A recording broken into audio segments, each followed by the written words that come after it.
Tuometė socialdemokratų lyderė tai žadėjo ir per spaudos konferencijas. Prisimu visą atsakomybę formuotą vyriausybę kartu su prezidentu dirbti, būti ministrė pirmininkė ir taškas. Ir atsisėdus televizijoje. Taip, matau same premjeros poste. Jūs tą sako tvirtai? Tą sakau tvirtai. Ir reklamose juose Vilija Blinkevičiūtė užsirašydavo kaip socialdemokratų kandidatė į premjeres.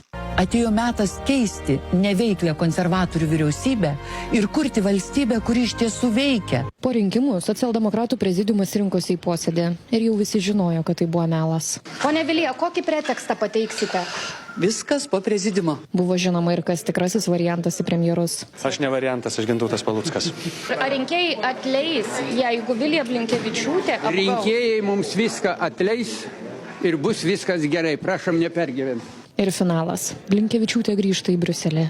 Nes tiesiog esu pensininkė. Praėjo metai, bet progą prisiminti suteikė konservatorius Matas Maldeikis. Pateikė projektą. Jeigu Seimas pritartų, prieš rinkimus partijos privalėtų iš anksto raštu nurodyti planuojamą vyriausybę. Tai yra bent vieną savo kandidatą į premjerus ir bent po vieną žmogų į visas ministerijas. Socialdemokratai buvo įsitikinę, kad po 2 savaičių visi užmirš ir kad jūs niekada neužduosit man šito klausimo. Jeigu tai būtų paguldyta dar ir popieriuje, vėlgi jos tas išvažiavimas ir skirimas sekančio ministro pirmininku atrodytų vėlgi visiškai kitaip. Aš galiu jums tuo prisiekti. Per paskutinius rinkimus savo kandidatus į premjerus ir ministrus nurodė tik viena partija. Žinokit, nežinau, dabar neatgaminu. Kas? Skvernelio.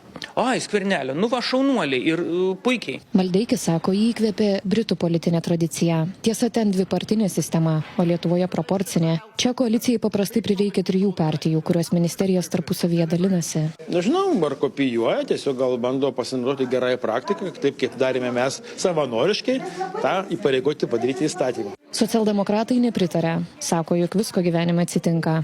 Čia tas, kuris siūlo paskirti Algirdą Sysą iš anksto.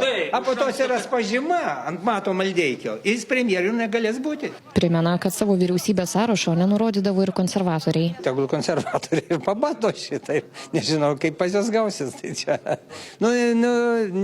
Negalim tokių dalykų surašyti. Politika yra gyvas organizmas. Ateityje tai jau žada ir konservatoriai. Gal ne po vieną, gal po kelis, parodyti, kad mes turim žmonių, kurie gali eiti atsakingas pareigas. Ne, tai nėra problema, bet tik tai tiek, kad kaip tai vėliau, tarkime, būtų vykdoma, jei, žmogus susirga ar persigalvoja, man sunku tas detalės įsivaizduoti. Tikrai ne, jau Vilija Blinkevičiūtė sakė, kad bus premjerė.